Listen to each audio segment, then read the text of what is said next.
Good morning to all. In today's session, we are all going to learn about the international financial management and overview.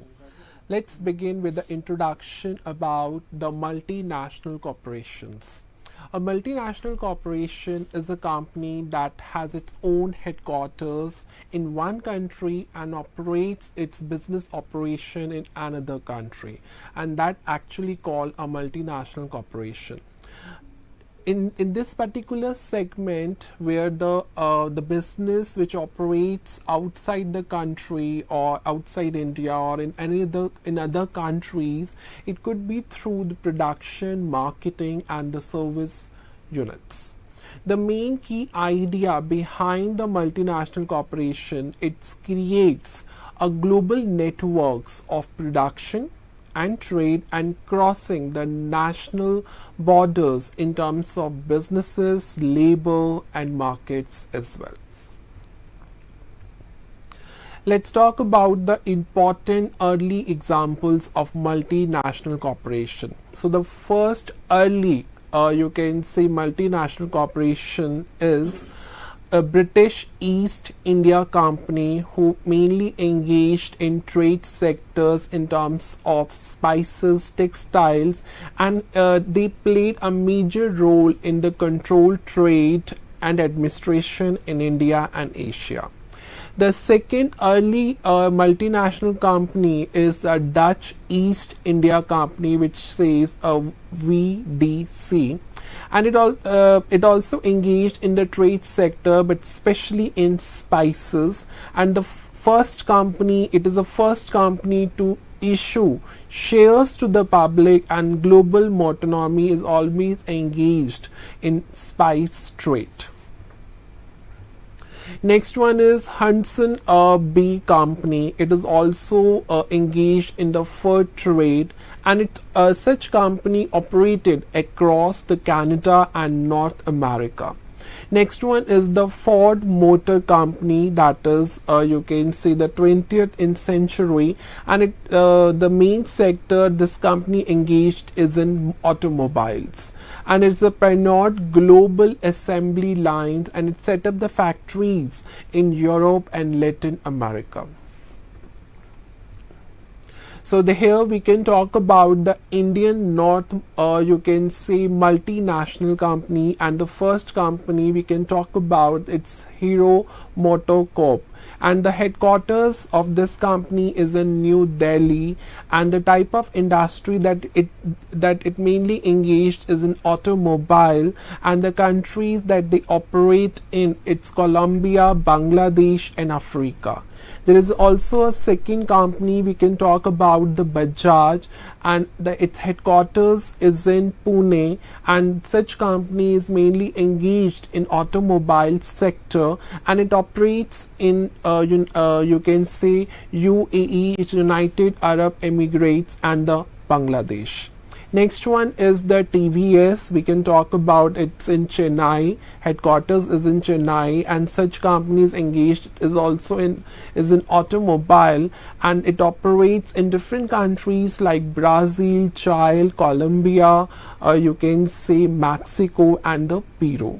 The next one is the you can see the State Bank of India, and the headquarters is in Bombay, and the type of you can say industry is banking, and it operates the various countries like Australia, Bangladesh, and the Belgium.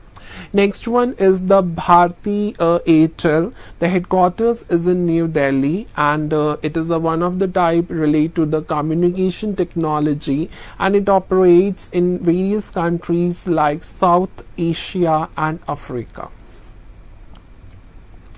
Now we can talk about the origin and evolution of multinational corporation. Let's talk about the various phases that the multinational corporation has been, you can say, originated and has been enforced. So there are various key developments we can see through these phases. So the first phase is the colonial era, that is 1600 to 1800. It is termed as a powerful trade companies, as we can see in the early multinational corporation, that is the British Fast Indian Company, which engaged in the commerce and the administration across the continents. The second phase is the first industrial revolution, that is the 1700 to 1840. It is the one of the key development. It refers to a mass production and transportation, and it always come up to the steamship and the railways, which allow the larger to larger companies to enter into a foreign markets. Next one is the next phase is the late 19th century, that is the second industrial revolution, and it also engaged into various sectors like electrical, chemical, steel industries, where the globalization you can say power has become more faster, of course, and it could be connected through the telegraph to a distant markets. Next phase is the post-World War First and Second, where the United States and the European firms expanded their business operation internationally during the Reconstruction and economic growth phase. So it is the economic growth phases. The United States and the European from they expanded their operations internationally. And the next one is the post 1970s globalization. This phase refers to a trade liberalization, internet connectivity, container shipping enabled, where the different countries they can ship their products and services and transport through shipping to a different destination outside India. And in this particular phase, it refers to a rapid spread of the multinational corporations worldwide. So after the, you can see, 1970, the main globalization phase will come up, where the multinational corporation has spread worldwide, who are mainly engaged into a shipping of goods and services across the countries. Now we can come up to the next section, that is the key drivers behind the rise of multinational corporation. The first factor is or the first driver is the technological advancement. So automatically it refers to an improved transportation in terms of steamships, railways, airlines, waterways, and of course the communication technology has also been improved, which connect to a global market. And the communication technology in the form of telegraph, telephone, internet services, etc. The next driver is a liberalization of trade, where the reduction of tariffs and the trade barriers is always been encouraged through the you can say cross-border movement of goods and services and capital. So where the countries are liberalized, are free from tariff and trade barriers at some extent, and it always encouraged to a free movement of goods and capital. Next one is a cheap labor and raw material. Multinational companies is always shifted the production to the developing countries so that they can reduce the cost and increase the profitability. So the ultimate aim of the multinational corporation is to increase the profits at a low cost, and accordingly such corporations shift their production to developing countries immediately. Next one is the investment opportunities. So the high return from investment in emerging markets is always motivate the companies who are actually willing to operate their business globally. So this is how that one of the key factor that investment opportunities are actually options, or options are open up for the multinational corporations in order to ensure that their business operations would work globally or would operate globally. Next is political stability. At the end of the colonial rule and the establishment of the new nation states, it encouraged the foreign investments under the negotiated terms and the Bretton Woods institutions. So automatically when we talk about all these terms where the international institutions are also coming up under the political stability, so automatically when we talk about the new nation states which always been encouraged the foreign investments along with the international institutions which also play a very important role in the multinational corporations. So there are also the international institutions which is one of the key driver or you can say of the multinational corporation, and the key institutions would be the Bretton Woods institutions, International Monetary Fund, World Bank, you can see Journal Agreement, TEF and Tariffs, World Trade Organization, who promote the free global trade and investments. So when we talk about the political stability, we always encourage the foreign investment, and international institution which always encouraged to be a free global trade and investment.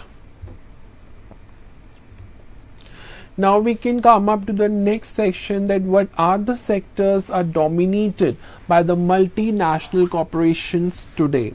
Now we can come up to the various sectors and what would be the set of companies who are comes under these sectors. So the first one is the automobiles, and the examples could be Toyota, General Motors and the Volkswagen.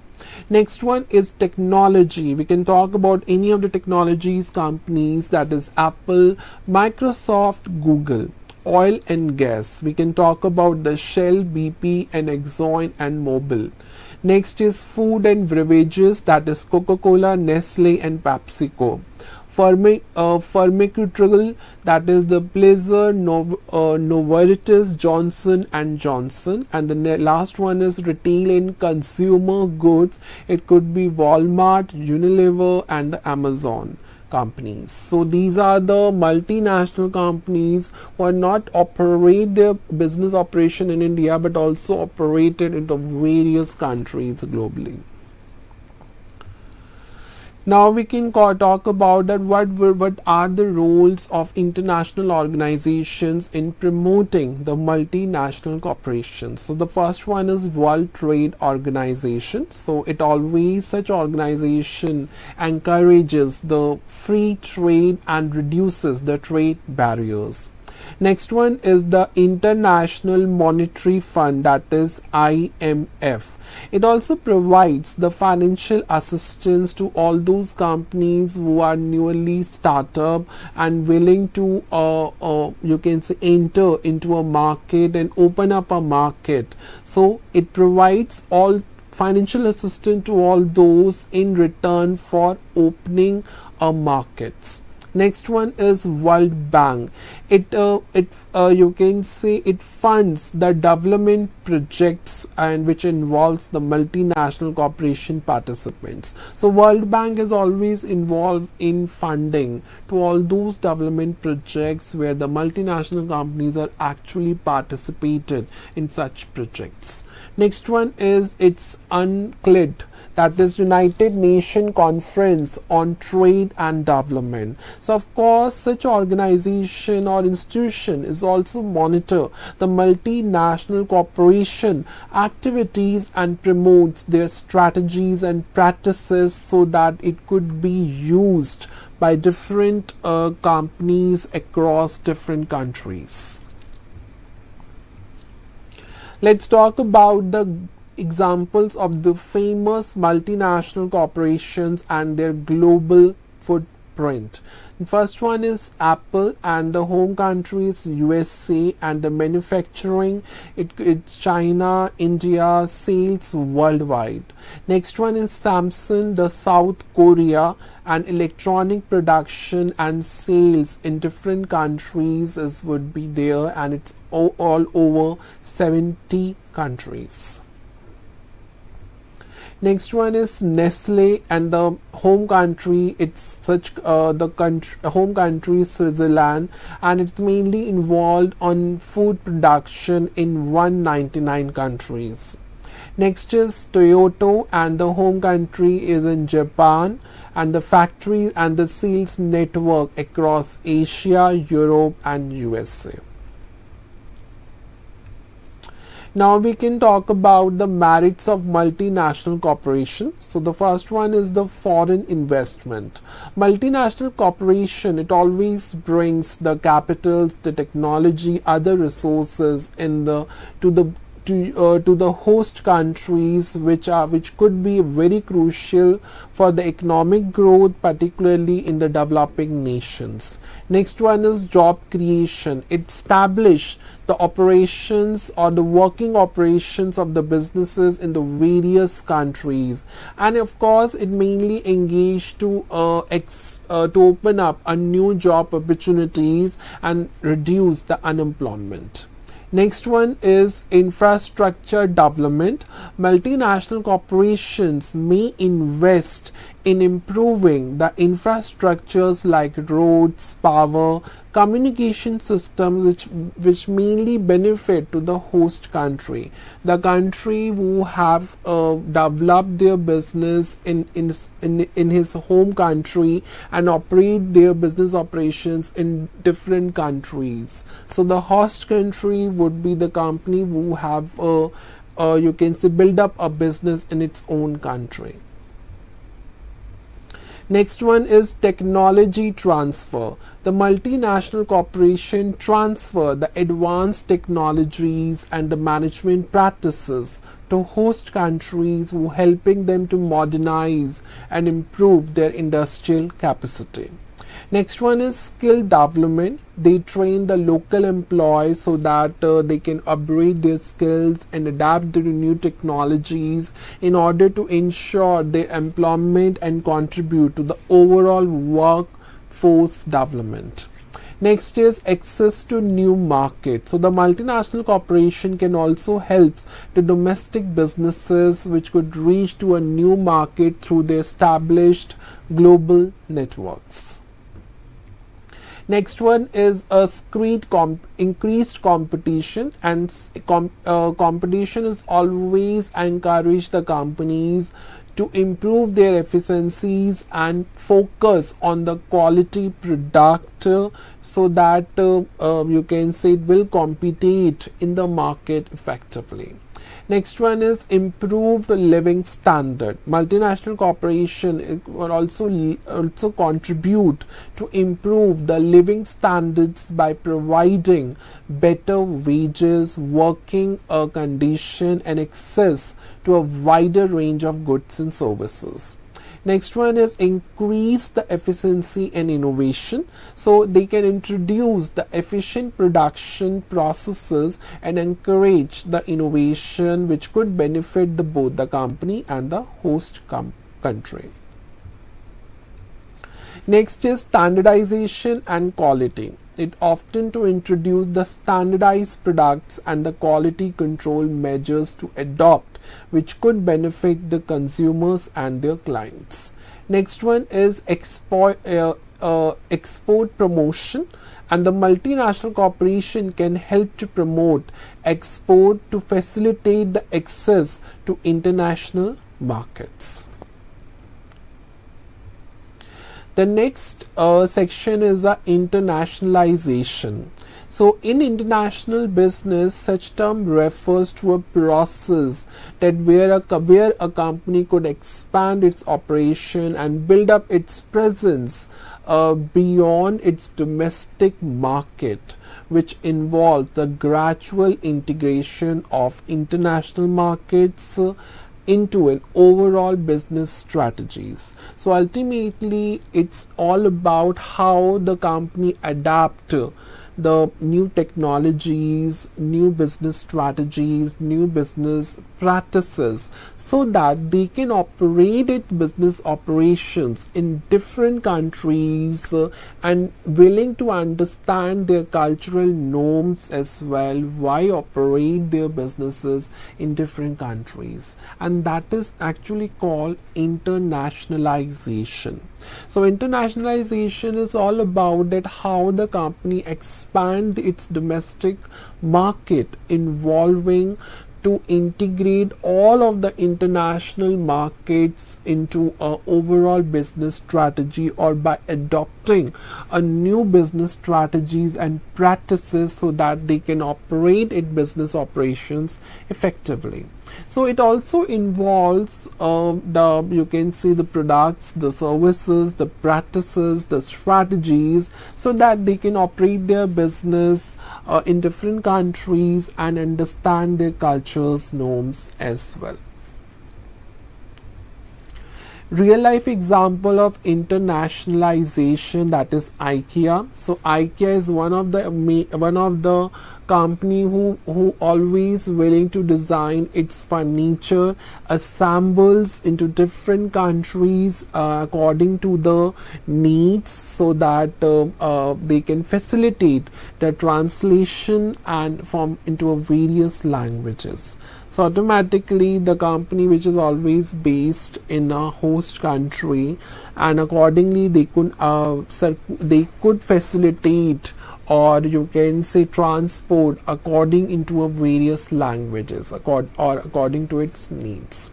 Next one is McDonald's. McDonald's is also adapt to mean to a local taste and cultural preferences in different countries. So if the McDonald's in US, they have a different taste and the cultural you can say preferences, and India they have a different taste and their cultural preferences, and accordingly you can say it offers a regional you can say specialities and adjust in their you can say dietary restrictions in different countries. So every country customers taste and preference differs, and accordingly it will operate to a different countries. Next is software companies, and the softwares is almost designed with internationalization according to its own country's needs, so that every individual in its own country can easily translate, adapt to a different languages or the regional settings by just right to left script support or to specific date formats according to the country to country formats. So this is the three main real life examples where the internationalization or the concept of internationalization holds in it. Next is Unilever. Unilever is also demonstrate the internationalization through its diverse or different brand portfolio with its own varieties of products like Dove, Lipton, Ben's and Jerry, which is tailored to adapt our cultural preferences and needs into various markets. And the last example is Apple. Apple products are designed with internationalization in mind. So when a company designs any of the electronic products or electronic gadgets, it always keeps in mind the factors of their domestic you can say customers or the clients, and accordingly it features the adaptable interface, multi-language support features which can easily understand and localized for different groups, and that is the ultimate idea or you can say of the Apple. Next is stages of internationalization. So this is also the one of the most important concept which always begins from domestic you can see company to to transnational companies. So these are the step by steps the internationalize, you can see the companies would follow up. It begin from domestic company, then international company, then multinational company, then global company, then it reached to the transnational companies, where the you can see cultural norms and norms and complexities will have to follow up by the companies. So this is how the every company has to you can see reach to a different destination or reach to a upgradation of its company in these particular internationalization stages. So let's have an overview of all of these stages. The first one is domestic company. Domestic company, it refers to its own operations, its visions, a set of values, its strategic planning within the domestic territories or within the national boundaries, and that's called domestic company. Such companies are mainly focused on the leveraging domestic market opportunities, which always understands the you can say the local customer needs, and of course navigate through the national environmental restrictions and the factors. So that is called the domestic company. There are a few examples to make you understand a domestic company like Reliance Industries Limited, Tata Motors Limited, which mainly focused on mastering the home market rather than the global market. So this is called a domestic company, which is the first stage of the internationalization. Let's begin to the next stage, that is called the international company. So in this stage, the company begins to explore its products and services, not only one, it could be more foreign markets. And when a company reaches to the foreign markets, it becomes international company. And this involves using the brokers, the middlemen, the intermediaries like distributors or agents or brokers, so that they helps and they assist such companies to reach to the foreign markets, and that's become an international company. Next stage is multinational company. When we talk about the multinational company, as the companies grow its business operation, they establish their foreign subsidiaries and just have a joint ventures in multiple countries, then it becomes a multinational company. So where the company establish its own stand, its own footprint into different countries, and just join collaborate with the foreign countries in the foreign companies in multiple countries, and that it becomes the multinational company.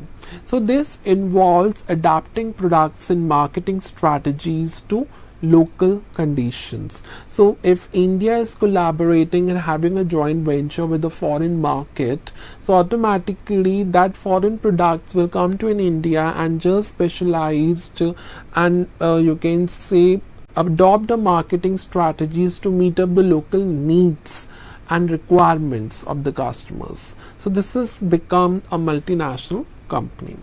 Next is global company. This stage represents the more integrated global approach with a major focus to standardize their products and strategies across the different markets, and the company always aims for the economies of scales and the global efficiencies. So this stage is always focused to a more just to integrate all of the global networks to standardize its products and services and reach out to different markets. And when such companies will do that, which have a same aim to mainly standardize its products and services just to integrate all of the global approach or global markets, then it becomes the global company. So this is the main difference between the international company, multinational company, and global company. International company, when they explore its products and services, or they export its products and services to one or more countries, then it becomes international. Multinational means when they have a collaboration with the foreign company, when they have a joint venture with the foreign company, and just adapt their products and services just to reach out to local needs, or to satisfy the local needs and services, it's become the multinational company. Global company, it always follow a more integrated global approach, where it's mainly aims to standardize its products and services across the different markets. So it's all about to increase the production. It's all about to increase its productivity at a global footprint, and that's become the global company. Next is transnational company. The final stage of the internationalization is all about to integrate the global approach, the global structure, with both global efficiency and the local responsiveness. So it's all about the combination of both that becomes a global and the national, you can say, or the local, how it respond to such products. So the company can adopt the local needs while maintaining a unified global strategies. So it is very important for the companies to first to satisfy the local needs and then to maintain the unified global strategies across the countries. And that's become the transnational companies, where the major focus is all about on the local needs, and accordingly they would go after the unified global strategies or structure, so that they can increase their local response. So despite such complexity, transnational companies like Coca-Cola, Apple, McDonald's, Nike has always managed to maintain the centralized control while operating across international borders. So they have maintained its own standards, and when they operated to different countries, there also they have set their own standards as well. And that's becomes the transnational companies, where the you can say the host country is always being try to set their standards according to the, you can say, home countries. So their aim is to combine a global efficiencies with local representatives who navigate the delicate balance between the global standardization and the local adoption.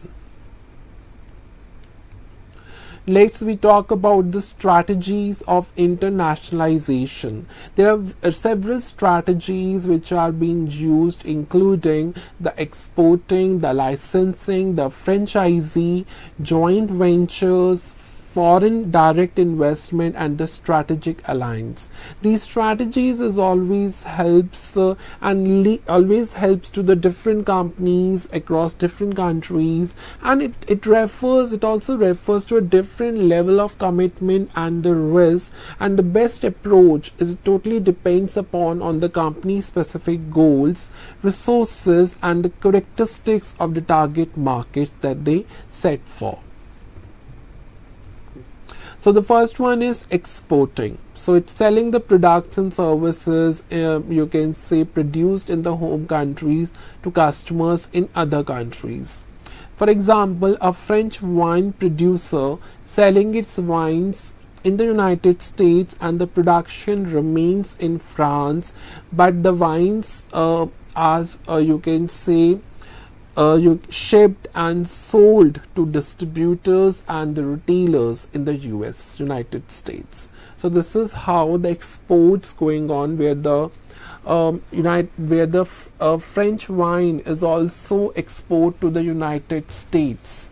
So advantage would be the low risk investment and easy to test the foreign markets.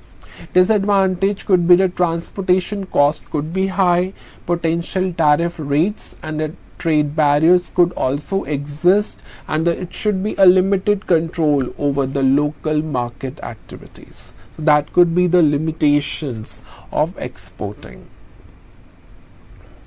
Next is licensing. It's grant a foreign company the rights to produce and sell a company product in a specific market for a fees that called a royalties.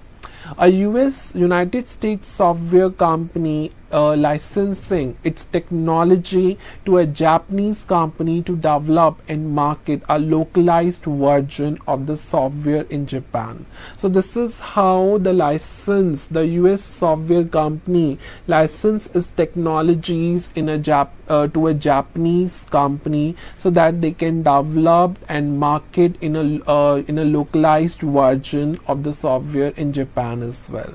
So the advantages of licensing could be the lower risk, but it could a faster market entry would be there. It easily access to the local knowledge and networks as well.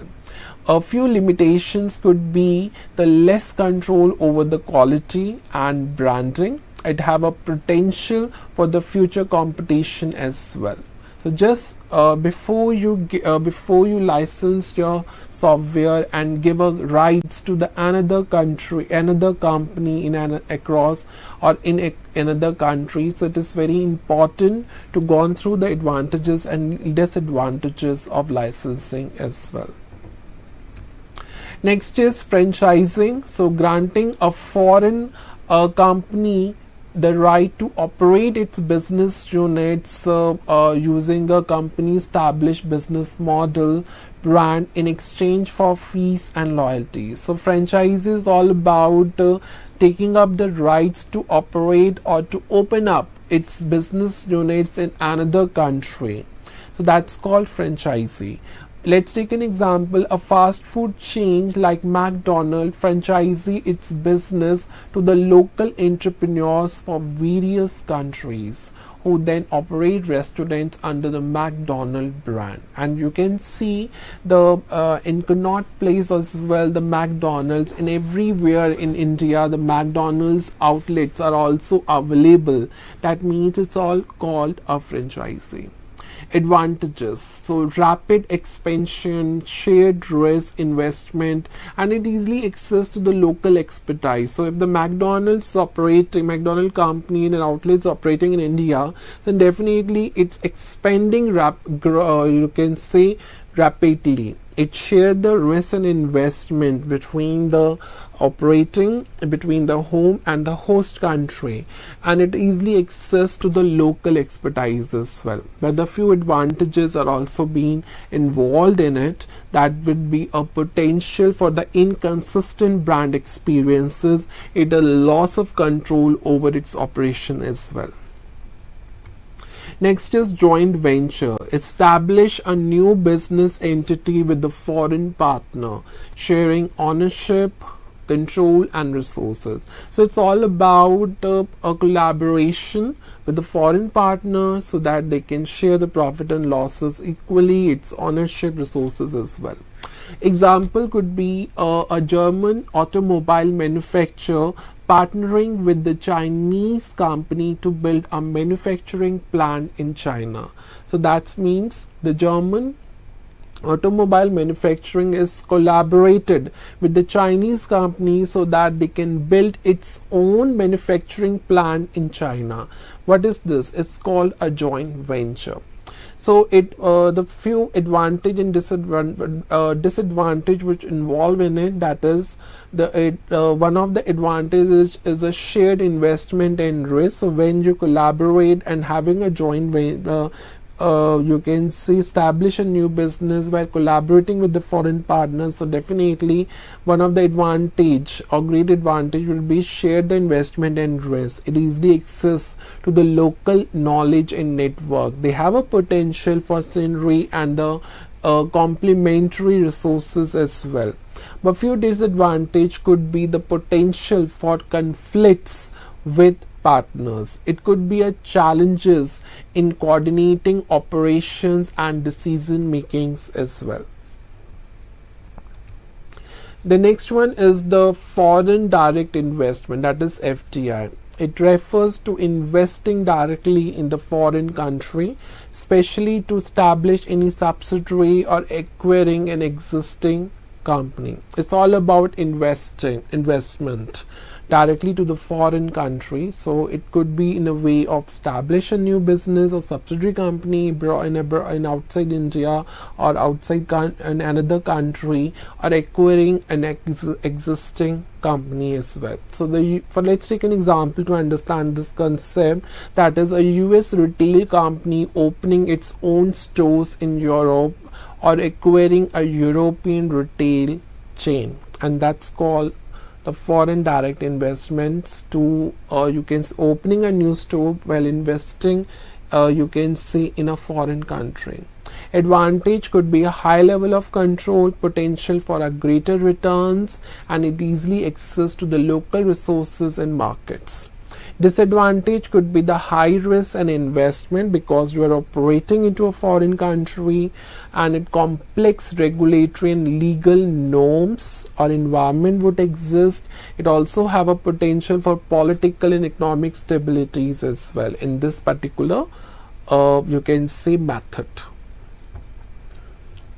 Next is strategic alliance. So the cooperative agreements between two or more companies to achieve some common goals without creating any new enterprise. It's become a strategic alliance. A pharmaceutical company, it's partnering with the research institution in another country to develop a new drug. So that become a strategic alliance. When we have a cooperative agreement between two or more companies to reach out a common goals, it becomes strategic alliance. And in this example, it did the same way, that the pharmaceutical companies partner with the research institution in another country to develop a new drug. So a shared resources and expertise is one of the good advantage of this method. It reduces the risk and investment. It makes the market entry more faster. Disadvantage could be a potential for conflicts, and it always faces a challenges in coordination and control. Next is global strategy. So global strategies would be standardizing the products and services across all international markets with a centralized approach to operations and decision making. So it's all about the you can say adopting you can say global approach, a centralized approach which was opted by different countries to operate their business and used in a decision making process. So automatically it's all about to standardize the products and services which is operated across all international markets. So we can talk about the Rolex watches, which is sold worldwide with minimum adaptation to local markets, maintaining a consistent brand identity. That means it doesn't follow any local you can say doesn't follow any local needs or local market adaptation. It's all about to maintain you can say global brand identity, and that becomes a global strategy. That is one of the strategy of internationalization. So few advantages could be the economies of scale, a strong brand control and efficient operations, and disadvantage could be the limited responsiveness to local market needs, have a potential for the cultural missteps. So as I told, it is very difficult to adopt the local cultural norms, but that's why it always used as a centralized approach which always helps to operate its business across the international markets, and of course helps into a decision making process as well. Let's we talk about the next section, that is international financial management.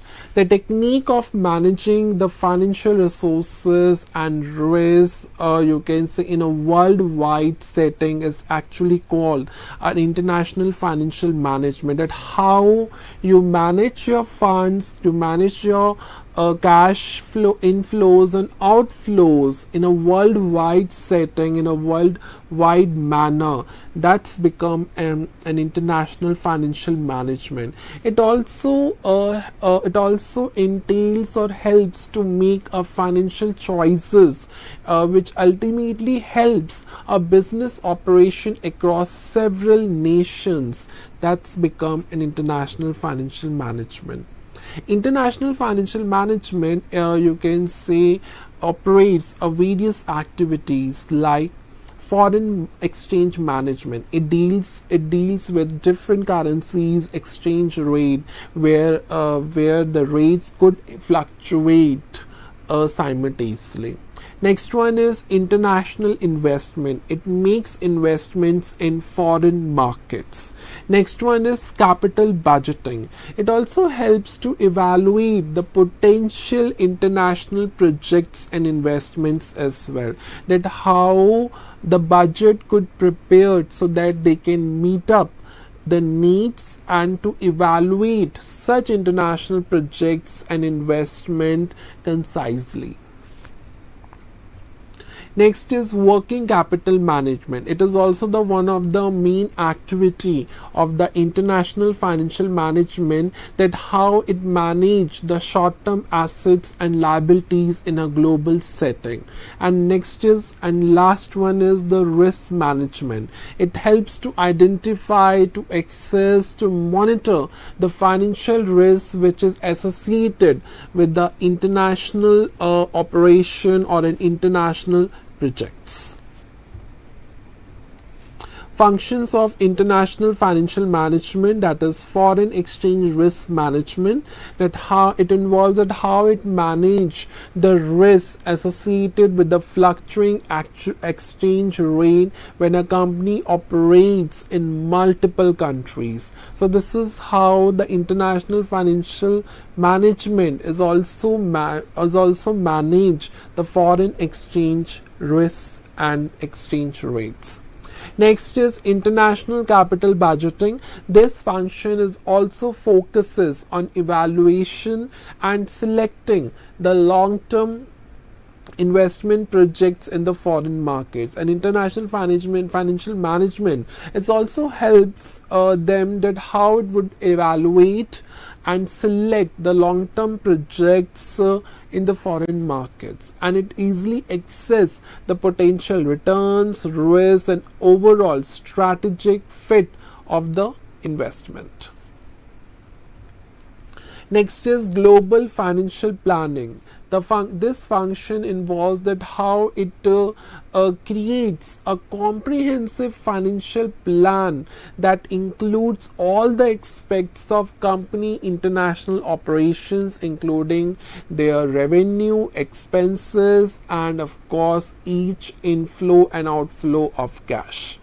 Next is cross-border investment decision. This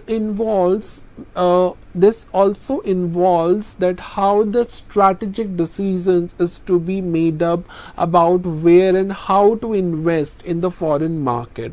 And international financial management is also teaches that how and where to invest in the foreign market, considering the various factors like market potential, political stability, and regulatory environment. Next is compliance with international regulation. Multinational companies which always focus with the laws and the regulations of each country by which they operate international financial management, which ensures the you can say major rules and regulations in the respective countries. International working capital management. So this function is also focused to manage the short-term assets and liabilities across borders. Next is financing international business. International financial management is also involves to secure the you can say also wants to secure the fundings for the international operations through the various sources like import and export banks, loans, we can talk about, we can euro dollar markets, international equity markets as well. Next is international taxation and accountability. This function is also deals with the complexities of taxation, accounting rules and regulations according to different countries in order to ensure the compliance and optimizing the tax strategies, and every company has easily to understand the tax strategies and international financial management will helps to understand such strategies. And the last one is managing the political risk. International financial managers must assess and manage the potential risk which is associated with the political instabilities and the changes in the government policies in the foreign countries. And accordingly, the such management, international financial management, helps the international financial managers to understand or to face up the political instability and change and understand the changes in government policies in different countries. Challenges in international financial management. The first one is exchange rate risks. So automatically it always refers a fluctuation in exchange rates. So changing in exchange rates will ultimately impact the profitability of the international operations. So from one country it could be a loss of the currencies in order to frequent fluctuation in exchange rate, and for the other country it could be a profit. So it automatically increase or reduce the competitiveness of exports. And the strategies is also being to minimize the risk or to mitigate such exchange rate risk. Businesses can easily employ the hedging strategies such as the forward contracts, future contracts and option strategies as well. Next is political risk. Government instability and political changes which always you can see create the uncertainties and hinders the business operations. Risk mitigation strategies are also being adopted like diversification insurance, carefully selections of investment locations. Next is economic risk. Economic cycles and inflations could also be impact the performance of the multinational corporations, and accordingly there are the risk management techniques and the careful financial planning is also to be done. Risk assessment matrices is to be performed, and diversification can help to manage the economic risks. Cultural differences, communication barriers and misunderstanding is also the one of the challenge. So the cultural differences lead to communication breakdown, misunderstandings also impact the business relationship and negotiation. Next is cultural sensitivity and adaptation under the cultural differences. So the international financial managers must be culturally sensitive and adopt their communication and business practices to local customs and norms. So this could be a suggestion for mitigating the communication barriers and misunderstanding among the organization in different countries.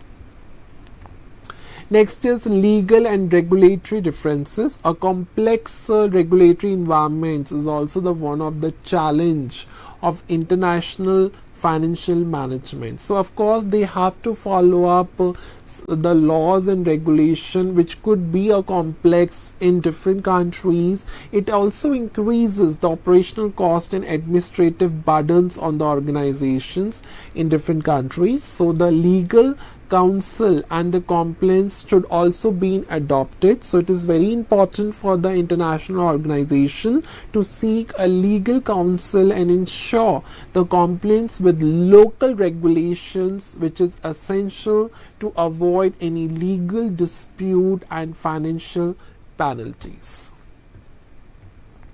And the last one is taxation.